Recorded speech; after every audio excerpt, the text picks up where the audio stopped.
Hey everybody, it's Farand Wasiak with the IACIS Podcast. And I'm Matt Goeckel with Cellebrites Carved from Unallocated. Well, thanks so much for having us on the show today. We really appreciate it. Absolutely, and thank you for having us on your show today. That's right, yeah. So we're doing a bit of a crossover episode, really exciting because it's for Cellebrite. It's our very first video podcast, something that we are interested in doing, and what better opportunity than to sit here with a great partner of ours, IACIS, here and have a chance to talk. And it's our IACIS's first in-person podcast, so this is groundbreaking for both institutions. Very cool, very exciting stuff. So before we get started, mainly for my listeners, because I presume most of yours know what IACIS is, what is IACIS? IACIS is the International Association of Computer Investigative Specialists. It was founded in 1991 in Oregon by a group of law enforcement officials. By today's standards, we have, I believe, 2,864 active members. A majority of them are in North America, but it's a global organization. Our focus is on digital forensics training and digital forensics certifications. Very cool. And so we're here at sunny, luckily today, it's been raining all week, Orlando, Florida. We are in the middle, or you guys are in the middle of your big training event, the big one every year. Yep. That happens down here.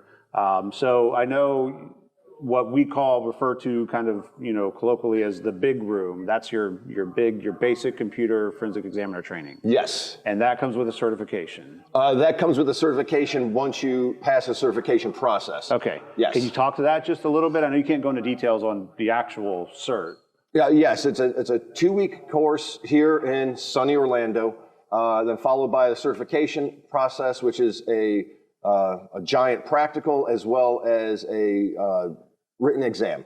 Okay. And so not an easy process. Something that takes months. Months. To complete. Months. It's pretty involved to the point where they even assign you a peer review coach to help you, not as a lifeline, but as a mentor to guide you in the process. So it's not a gimme class by any means. No, not whatsoever. Consider it digital forensics boot camp.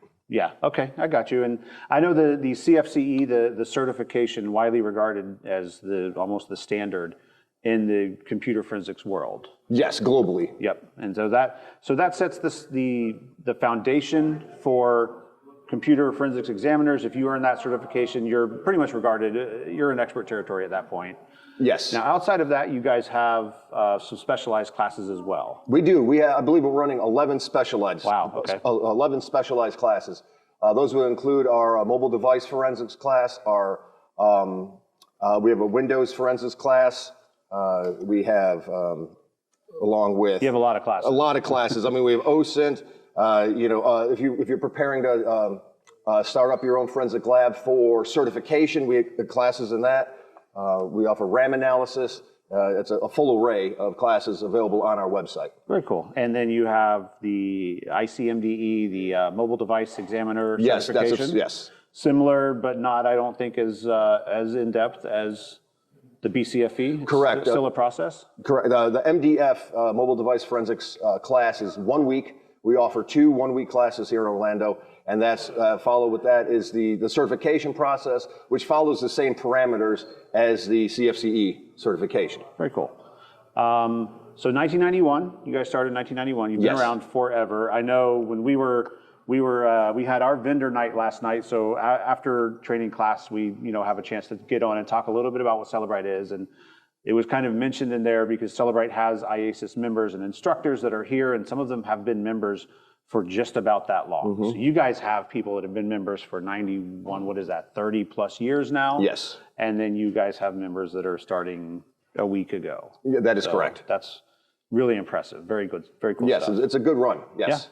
Yeah. Yes. Cool. So, Matt, while we talked about IACIS, most of our viewers, both my viewers, your viewers, our viewers, they know what Cellebrite is. But can you go into Cellebrite a little bit? Yeah, so Cellebrite, we're a digital forensics company, or digital intelligence might be a better way to put it.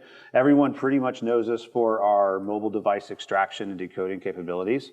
A lot of people don't realize that we got our start at Cellebrite as back in back in the early 2000s when you would bring your phone into the carrier to get a new phone, and they would say, hey, do you want us to transfer your contacts over? And they would hook it up to a machine. That was actually a Cellebrite machine that was doing that, right? So that's where we got our start. And then, coming into the mid-early 2000s, 6, 7, 8, I don't know the exact time frame, we kind of figured out, well, if we can move the data there, is there a way to do this for law enforcement to do a lawful extraction of that data? And that kind of birthed our forensic journey, if you will. We of course have since sold off the other side of the business. We don't do we're not in the transfer business anymore. We're all in on forensics, and we've since expanded from digital, just mobile forensics to a complete digital intelligence suite, right? So we have the extraction, or what we refer to as the collection and review portion, where we get the data out. We have the analyze portion, where we can now take that data because there's so much of it. Okay, and leverage things like artificial intelligence and machine learning, which I know we're going to talk about here in a little bit, to help investigators make sense of the data. And then we've just recently released a management suite as well. So that being allowing the investigators and the labs to actually manage the cases and the evidence that's coming in. Aside from that, we have our computer forensics side. We have an open source intelligence solution that we're going to be releasing here in the next few months. So some really cool stuff that's happening at Cellebrite. Of course, being that we're on an IACIS training event, it's important to mention that we do also offer training. Of course, ours is what we refer to typically in the industry as vendor-specific training, in that the training we do does cover the basic techniques. So say, instance, for the Cellebrite Certified Operator course, we're going to teach you how to do forensically sound extractions, but it's also going to teach you how to successfully do it with our tool. And it's important from both sides, in my opinion, to have the vendor-specific training so that when you go up into the courtroom and you go testify and say, yep, I did an extraction and this is the data I found, you have a certification that backs you up and says, I knew what I was doing when I used this tool. And then the vendor-neutral training that you do, which is, I did the extraction and I reviewed the data, and it doesn't matter where I reviewed the data, but I understood what I was looking at when I did it. So that's where Cellebrite is, constantly growing, constantly evolving. We're trying, and of course we're here, right, to kind of make those contacts and network, and to make sure it's important people that understand that we're not just a big giant corporation, right? We try to be law enforcement partners, or what we sometimes refer to as trusted advisors, in that we're here to work with you guys. It's not just about, click the renew button every year or whatever. We want you guys to be able to talk to us and tell us what you need, and then let us help you out. So that's good. I know I use the product. It's one of the tools in my toolbox. Obviously, it's always important to have an array of tools. Excellent tool. We enjoy it. Awesome. Well, glad to hear that. Absolutely. You heard it here from Waz. Bicep. No, I'm just kidding. Try to stay away from that on our podcast. I don't want to be we're not. We promised our listeners when we started, this is not a marketing. Sure, it's not the infomercial, se, right? It's not the infomercial, but it is important, I think, that people understand who we are, what we do. So.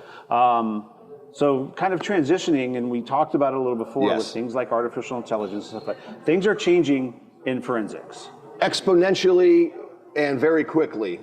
With artificial intelligence, in 2 years will be batteries for the robots. I mean, it's ChatGPT. I mean, it's happening. We're going to be put in plastic eggs and goop, and we are literally going to be just a life source for the robots. So I'm not sure I'm ready to go that far yet. It was in Terminator. I will say that I do try to be very nice to ChatGPT when I make requests. I say thank you and please, just in case it does go that direction. But we're seeing it. Obviously, there's been this perceived meteoric rise of artificial intelligence in the last few months. ChatGPT was the big one that hit the scene, and then several of the other, tech companies. I say tech, right? Microsoft, Bing, Google. They started coming out with their own, or at least maybe publicly releasing what's presumably been in existence already for years, and now we're seeing it here. We've used artificial intelligence for quite a long time. I really think, from a forensic standpoint, I think there's actually good implications to it. Sure. So. Just by way of example, we can go now to ChatGPT and say, tell me about XYZ, or write me a story on this, right? Tell me about stuffed puppies, whatever it is. Right. I think what we'll start to see is a shift in that artificial intelligence for you as an examiner to go in and say, I'm looking for evidence of this crime. And the artificial intelligence may be able to go through data for you, right? Because we're talking gigabytes or terabytes of data and find results, right? Yes. I'm looking for evidence of drug dealing. Hey, here's some communications I found that might be related to drug dealing. It's not going to take your job. Still going to be up to you as the examiner or the investigator to verify, validate, make sure that evidence is solid, which is part of what you guys are teaching in there, right? Part of what we teach in our training. But I think it's going to change things, and I think it's going to do it for the better. What are your thoughts? Yes, I agree. Some of it does exist in some capacities with all the softwares, and it is extremely helpful. But a thought I have in the back of my head is, will artificial intelligence actually eventually replace the forensic examiner? Will it get so detailed that will be minimalized, and just the AI will do it all for us, where there's not really a need for a human interface or human action during the forensic examination? Yeah, I understand. I don't think it can. And my reasons why: one, somebody's still got to extract the data, right? Sure. Somebody's still got to review, verify, validate that data, because at the end of the day, AI is still a computer, it's still a machine, and it can still be coded to do whatever that coder wants it to do, even if we don't think it is. So I think that's going to kind of preclude AI from taking over too much. The other thing is somebody has to get up and testify, because you have to remember, and I know you're well aware, in this job, anybody that's in a law enforcement position has the ability. You get up on the stand and you have someone's future, someone's life, someone's civil rights in your hands. Correct. Right? So your job as the examiner is to testify to the truth. It doesn't matter which way that truth goes. You have to testify to what the data says. I don't think AI can do that. And if it can, it's going to be, in my opinion, a decade or more. Okay. But honestly, I realistically don't think it'll ever be able to a point where it can get up and testify. I don't know. Well, I'm not saying I don't know, like it's going to happen next March, but there was that one story that came out in the news a couple months ago where AI couldn't read the CAPTCHA verification on a website, and AI actually hired a human to manually click through the CAPTCHAs to give AI access to it, and then when the guy asked AI if he was a machine or what was up with him, the AI lied to him and said he was a man hard of sight and couldn't see. So there's manipulation already. And I'm not saying the Matrix is happening, but it's incredible how it's manipulating humans. Number one, it put a human on a payroll, and number two, it's lying to them. It's manipulating them. So it's fascinating and scary at the same time. But with all good things, there's always the evilness to it. There's always both sides to it. So. And I think it's going to come down to coding in the end, right? We've seen it with GPT, with ChatGPT. Initially, it's funny when I look on forums and subreddits and things like that, and people are finding ways to get around its restrictions. Anybody that's ever used ChatGPT is familiar with I'm sorry, I'm an AI, I can't do anything that would be unethical or whatever, stuff like that. And people were finding ways, well, if I word it this way and do it that. But what you may have noticed if you use it at all is that's slowly being chipped away at. I think the developers are doing the same thing, and they're looking, going, hey, we need to knock out this avenue of. I would be surprised now if ChatGPT or whatever AI it was that did the hire a human for a CAPTCHA thing, which I think is amazing. I would be surprised if it was able to do that again. I feel like it would have been.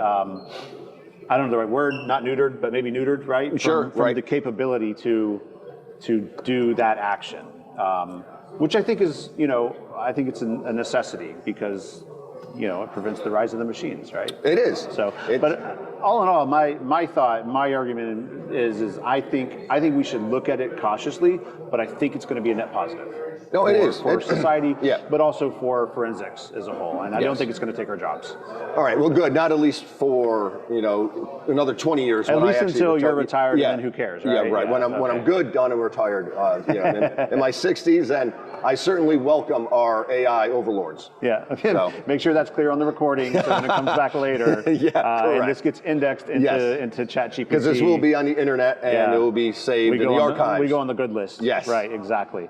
So AI definitely one of the changes and that I think is good that we talk about it as far as forensics, because we always mention, in training or whatever, is that this is ever changing. Correct.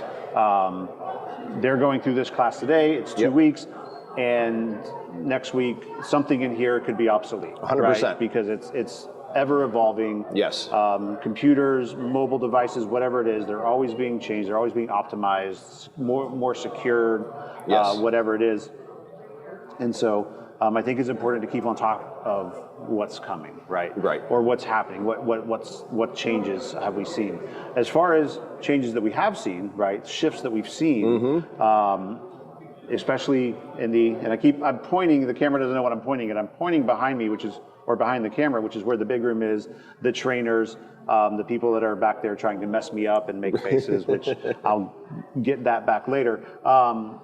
But I'm pointing back there because they're the ones that are doing this, they're the ones that are in this training class. Dead box forensics, right? That get the hard drive out, image the hard drive, and then they're going through file systems today, God rest their souls, where they're learning about all these things and trying to sweet bites. I think it's XFAT Day. Is it XFAT Day? NTFS. NTFS Day, yeah. Get it right. And anyway, thank you. Hey, that's show business. Yeah. Let's do a live show in front of everyone. That'll work out perfectly. But in the realm of forensics, we've seen a growth in cloud services as well. You have software as a service. Yes. So you have your software as a service, which I think has, to me, two things to talk about there with forensics. One is you guys as examiners are more and more having to rely on cloud search warrants. Correct. Or any kind of investigation into cloud. And then two is the future of forensics from a SaaS perspective. Yes. So those of you that aren't aware of what's going on, the basic class is going back into session, and what that necessitates is the row coaches, which are the instructors, coming out and yelling at them to come in. So that's happening right now. It's going to quiet down. It's a strict 10 minutes. It is a 10 strict minutes 10 on the minutes. dot. Yeah, they get you back in there. Yeah, I'll tell you what, they do not play. I used to teach here at IACIS, and we were on the specialized side, and we were much less strict. It was kind of, take your break, and then if you can make it back in a reasonable amount of time, we'd appreciate it. But if not, do what you got to do. And the lunches, I as you know, I taught mobile device forensics as well after you for a couple of years. Lunches were a little bit easier. Get them out at 11:30 before the big class gets in. Beat the rush. It in. Yeah, it wasn't as regimented, I guess. Yes. So what are you seeing as far as cloud right now from an investigation perspective? Well, just the basic, cloud forensics. Nothing is stored locally on a machine anymore. You can't go to somebody's house or business or school and grab a computer, go back and examine it. It still happens to some regard, but. Sure. Most of the information's somewhere else. It's in the cloud. Office 365. Okay? IACIS uses Office 365. That's what we use to manage this whole organization. It is based on that. From running it as a business and running it as in the training unit or organization as a whole. Okay, we use it. My agency uses it. But then you have other services. You have Google. Everything on there is pretty much everything's pretty much the cloud if you're sending it over. Right. So it's just a matter of just doing your proper legal due diligence to get the information. Yep. Yeah, and then you have aside from even just those typical cloud apps or SaaS type apps that we're talking about, you also have your cloud services like social media. Right? Yes, correct. Which is where everyone lives nowadays. Yes. And a lot of people don't realize, and speaking from a mobile forensics perspective, because the question comes up a lot, I extracted this phone, I got let's say for instance, Facebook messages, there's no pictures. Well, that's because the pictures aren't stored on the device. Correct. They're stored where? In correct. the cloud. So have you guys, from your perspective, I know we didn't mention it at the beginning, but you're active in law enforcement, yes. You're an examiner and an investigator. Have you noticed that shift over the last, 5-10 years, that it's gone heavily where every investigation initially was maybe a computer, now it always has a phone? Correct. Now, what percentage of your investigations are going to have a cloud component? Well, if it's a phone, it's going to have a cloud component. Unless you have one of the jitterbugs from Walmart, it's going to be a cloud component. And you're right about that when you said it's going to be missing, investigators will bring us a phone and say, find us everything. Well, of course, they're not going to have everything on Facebook. We may, if you don't have it, we may be able to give you user information for Facebook where you can then serve them with legal process. Yep. And then they could give you all the information from that account that's connected with that phone. Yeah. The other thing that you have to worry about, which I don't know if everybody thinks about this, is if I'm examining a phone, or say the phone's on, the phone has to be on for the most part when you're doing an exam. Yeah. All right, and you do not have if you're not forensically sound at all, and you don't have the phone in airplane mode, and you click on, you have a search warrant for the phone. All right, you're covered physically for the phone, but then you see the Facebook app, and then you click on that Facebook app. Okay, that Facebook opens. You have now left the realm of the phone, and you are now in the cloud, which you need a separate search warrant for. Yep. So you have now overstepped your scope. Yep. Okay, so that's something to be very aware of. I believe it's in training. It's given to you, but maybe the road officer that isn't exactly educated in it or something like that. You got to be very careful of what you're doing with that phone, where you're leaving it, because you can't actually leave the phone itself and enter the cloud. So that's an important aspect. That's a great point. I know for our cloud software, we actually require an explicit acknowledgement for every search. You're going to be accessing somebody else's server. Make sure you have legal authority to do so, whether it's consent from the owner of the data. Even in some jurisdictions, that's questionable because I'm still accessing Facebook's server. Or make sure you have the search authority to that server. Yeah, and that's something that happens too with the schools. The schools love giving out Chromebooks. Yeah. Okay, a Chromebook has 32 gigabytes of space. There's nothing on that Chromebook. Right. Okay, because the schools want to manage everything. So we'll get a Chromebook from a school, usually in a bomb threat type situation. The student doesn't want to take the test or whatever. And the officer will come to us and get everything you can off this thing. Well, number one, it's very difficult to do anything with a Chromebook. Number two, that's the school's property. Talk to the school's IT unit. They could pull the stuff off their Office 365 or whatever Office 365 or from the Google accounts they're using it, and get it that way, because there's not going to be much on the device. Maybe a couple pictures or anything like that, but all the information's pushed out. Yeah. Yeah, it's a changing world for sure. And I mean, it's almost, again, I mentioned ChatGPT was like meteoric. It almost feels meteoric sometimes with the rise of the cloud, because 5 to 7 years ago it was there, but not to the degree like it is today. No, not at all. Not at all. Where actual institutions are using it. It's not just for the individual. Hospital systems, school systems, government agencies. Yeah, everybody uses it. Yep. And so that kind of covers the cloud from the investigative perspective, right? For the investigation perspective, and is coming in as playing this huge role in forensics now. And the other shift that I'm seeing from the vendor side, from the Cellebrite side, is the shift to SaaS as a platform for us, for vendors to host our products. And so we've at Cellebrite have started that shift. We're actually developing a platform that will be SaaS based, and we'll still, obviously there will always kind of be that on-prem component. Right. It's going to be kind of hard to extract a phone over the cloud. But we're seeing the shift, and I'm curious from your perspective, from both the IACIS perspective and as a law enforcement officer, what are your thoughts on this? Because a lot of people are scared of SaaS. They're scared of cloud from a law enforcement perspective. Well, I think for me in my actual job, it would be nice not to have to constantly worry about updates. Yeah. Okay, that becomes automatic. You guys are doing all the updating. We don't have to. I'm not running the latest version. I got to download it, put it on. It sounds like it's not a big deal, but it would be nice to have that fluid thing where I'm always using the newest and greatest software out there. Yeah. I think that's the biggest thing. Also, with that, I think it would be lighter and more efficient. I believe. Yes. Less clunky. Yep. So I actually look forward to that trend. I don't mind that at all. Yeah. And that's, you hit the nail on the head for some of the primary benefits, right? So the SaaS solutions that we have out today is exactly that, right? We handle the updates. So and I actually just logged into one of ours today, and I didn't realize this, but what is today, the 26th? So yesterday, they updated it. and of course it was seamless to me. It was transparent. I logged in. I got a pop-up that said, "Hey, it's been updated. Here's your changes." Right, which happens all over the world, and with all kinds of stuff we log into all the time. And it's like, this has been updated. Here's what's changed. Right. It's really interesting seeing it from the forensic perspective. And the second thing is, you said it's more lightweight. One, it's easier on your computers. Correct. It's easier on hopefully the investigators' computers, and it's easier on your IT as well. And a lot of times we'll face pushback from IT for going cloud, but it's helpful to help them understand, like, hey, this is one less thing for you to have to manage, right? Correct. You manage your connection to the server, to the cloud. And we'll manage all the rest of it for you. Right. So I think it's, again, they say we call it a net positive, whatever it is. I think it's a positive shift for the industry as a whole. I think that's where the industry is going to go. It's just where everything's going. It's seeming it, yeah.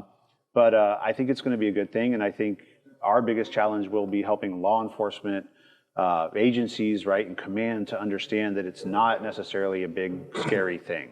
Right. It's new and it's different, and what I always say, like, cops hate change, right? Right. But I think it's going to be really cool. So I would say look for that, pay attention. But I would also say do the research into it as a law enforcement officer or user or executive, and kind of understand what it is and why it's going that direction. And right. It's not a magic place where they say cloud is just somebody else's computer, right? But we're talking about government cloud environments where really important things are kept already. Right. There's no reason that we can't leverage that same capability, that same technology. Correct. Yeah. So what else? What else do we have on our agenda here? Well, where do you want to go? Wait, I did one more thing on that lightness. Yeah, you've been doing this just as long as me, but there used to be that one forensic software that you had to load up all the databases for. Mm-hmm. And you're talking about lighter versus heavy. That was a very heavy machine, and if those databases, corrupted or did not work, you had to reload everything. So it would cost you a day and a half at a time, trying to get things to work. So that's why I liked a little bit of the seamlessness and almost the, like I said, the efficiency of something like that. Yeah. It's good. Yeah. We did talk about. We keep talking about shifts and changes. Technology, the massive technology growth we have in the world, that affects everybody. Right. Okay? If you're at the grocery store, you could access your refrigerator from an app, and it could look inside the refrigerator, and it has recognition of what products you have in there, and it'll tell you what you need. Right. So you're at the grocery store, do I need milk? And you could go in there and look inside your fridge. You can watch TV from your refrigerator. Yeah. All right? Almost everything has a hard drive perspective or a hard drive component in it now. It's very difficult. I mean, maybe not the plush toys we have out here, but soon, right? There could be a listening device. They are from government entities. But yes, it's a massive just swell of technology, which we always advanced, since the dawn of time, industrial revolution. But it's exponentially happening quicker and greater. Yeah. Did you ever think you would have to do forensics on somebody's fridge? No, I did not. We used to joke about that, not like, we'd be at parties joking about stuff like this. We're not that It's fine. I've been to cop parties. That's what it's going to do. It's going to be work related. Yeah, like doing forensics on a toaster or a refrigerator, the Internet of Things. Yes. Everything. It's everything has an app. You could grill your meats and temperature control everything. From your app. Everything is app based. I could turn on all the lights in my house right now if I wanted to. Yep. I could open my garage door if I wanted to. Obviously, camera systems. Yes. Okay, I was a burglary detective for 3 years. I wish they had Ring doorbells when I was there. Yeah. I could just sit at my desk and be like, you got a Ring doorbell video? Yeah, just go ahead and email it to me. Yep. Yeah, I could just sit at my desk and watch Ring doorbell videos and Blink video systems. So that's a great tool where back then we did not have it. Nobody had security cameras, and now you're almost shocked when somebody does not have some sort of camera system in their house. Yeah, it's funny enough. That's actually the one place where I chose to not go cloud is my video system. It stays local to my house. Yeah, I used to have a cloud subscription video service. I just wanted to get away with that, get away from that, and went local, which I can still access it remotely. So I can still stream it over the cloud. I can still trigger because it only records on motion, but I can still trigger a recording if I need to and stuff like that. But everything is still right there on local hard drives and easily accessible for me. it's just, I don't know, personal choice, I guess. And I didn't want to pay the subscription fees anymore, but it's definitely there, and it's definitely for law enforcement an advantage. Yes, to absolutely. have access to that stuff. Yeah. Yes. And the Amazon delivery guy. Well, So, yeah. So you can let him in the house. Let him in the house, Yeah. Yeah, and it's always, it's always good to get that motion notification. You see your package is there, so you get a little bit excited. Yep. Yeah. Or you could tell the solicitors that go away, I don't want to buy your solar panels or anything like that. You don't even have to get up off the couch. You can lay on the couch, doorbell rings, you look at it, you're like, nah, go away. Sir, I can see you on your couch. Yeah, I'm not home. I'm not home, right. Dogs are barking. The Office is on. It's the dinner episode of the Office, and I'm like, I'm not getting up for this guy I'm not buying shutters. No, not at all. Yeah, it's a new world. It is. So, well, with the new world comes the challenges for us in law enforcement. Yeah. Keeping up, staying current with all this. I mentioned earlier the road officer. It's almost to the point where police agencies should be issuing out Faraday bags. Yeah. Okay, to their officers. Yeah. Much like we, like anything else we carry, body cameras, Narcan, Faraday bags. Yeah. Because that's one remote wipe away from just bricking that phone. 100%. A little bit of a cost, but it's cost versus results and success. Right, exactly, so, and that's it's everything in law enforcement. Everything does come with typically a cost, right? You weigh it against like, hey, would I like to solve this crime and spend a few extra dollars, or do I just want to go ahead and take that risk? Like, I've seen it. So I actually had a phone come in back when I was working at my agency, and a phone came in, and there's a request. So I went and pulled it from evidence, and it was this giant package. They'd put it in a paint can, which is something. So we would do like our trainings to patrol and stuff, and like, hey, here's some things you can do to get the phone off the network. And I said, like, if you put it in a paint can or whatever, the arson can, yes, right, cans. Which is a paint can. A little bit of a thicker but wall, you know what it was? That paint can company needed to supplement their income. So, hey, we now have arson cans. So that's what it was. I had this giant package, and I was like, what is this thing? I open it up, sure enough, their phone's inside, which was also a fun challenge to reach in, try to get the phone, get it in my Faraday box before it completes the connection. I think Faraday bags are the way to go there. Absolutely. One, it saves you a little bit of space, but two, it's a little bit easier to manipulate the device when you can actually get to the device. Right. I agree with you. I think we're seeing this overarching need for law enforcement as a whole to modernize.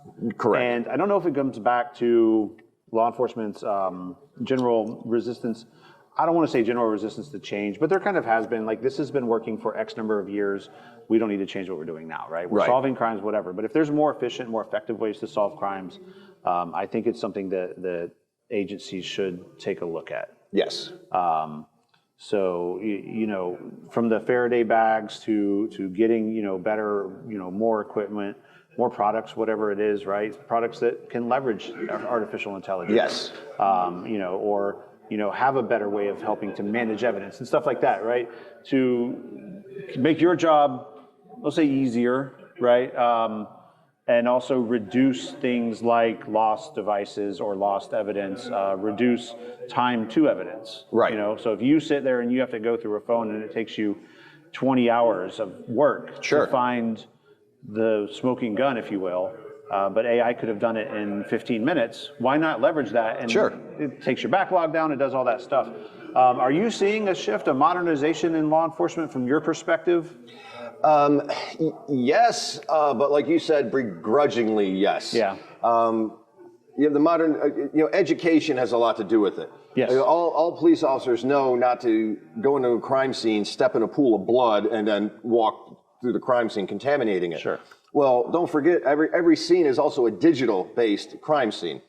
So collection is needed, proper collection, proper handling of the equipment.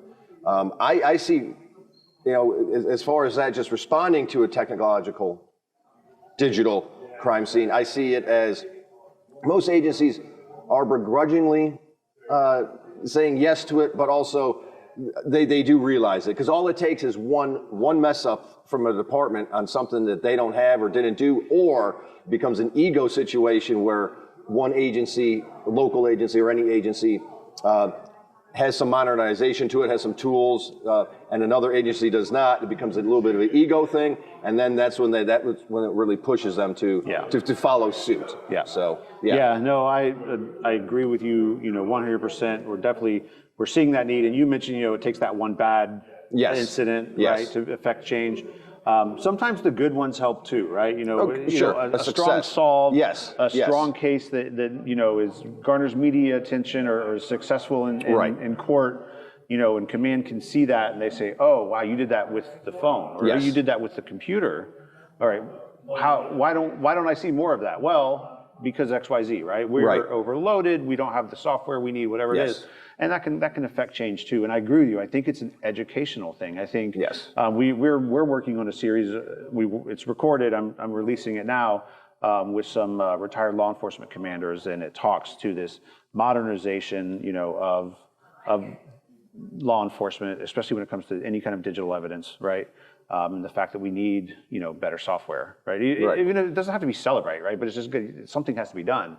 And that's one of the overarching themes that we've come back to is executives, law enforcement, but particularly executives have to be educated on what it is, why it's important, right?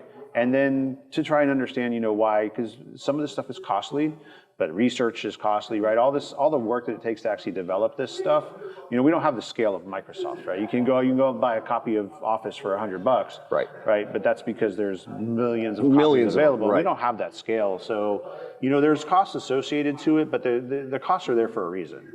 It's not just arbitrary, but I think it's important to help executives understand, like, hey, like, you paid whatever it was, $100,000 for that cool truck to break down doors or whatever it is.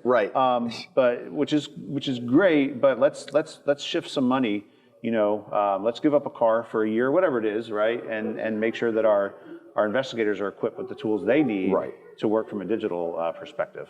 And you'll see that. I mean, I've seen it over the years, which my agency's been very good with giving us the tools we need. I'm actually spoiled in that regard. No, I know where you work, and I know you guys are very well taken care of. And a lot of agencies are, and I'm definitely not trying to put down or disparage any agencies at all, but I mean, I see a wide difference. Even here in the state of Florida, I'll go to one agency and they'll have the most beautiful lab you could ever imagine. Right? They have everything they need. They're well equipped. They don't have to go anywhere. And then we have other agencies that have like a guy in an office, with one product, and if he wants to do anything outside of what that product can do, he's on the road for an hour to go somewhere that has the things that they need, and it's kind of crazy that it's like that. But I understand funding's different in different places. But man, it'd be really nice when we can get most agencies to a place where they are fully self-sufficient, fully equipped.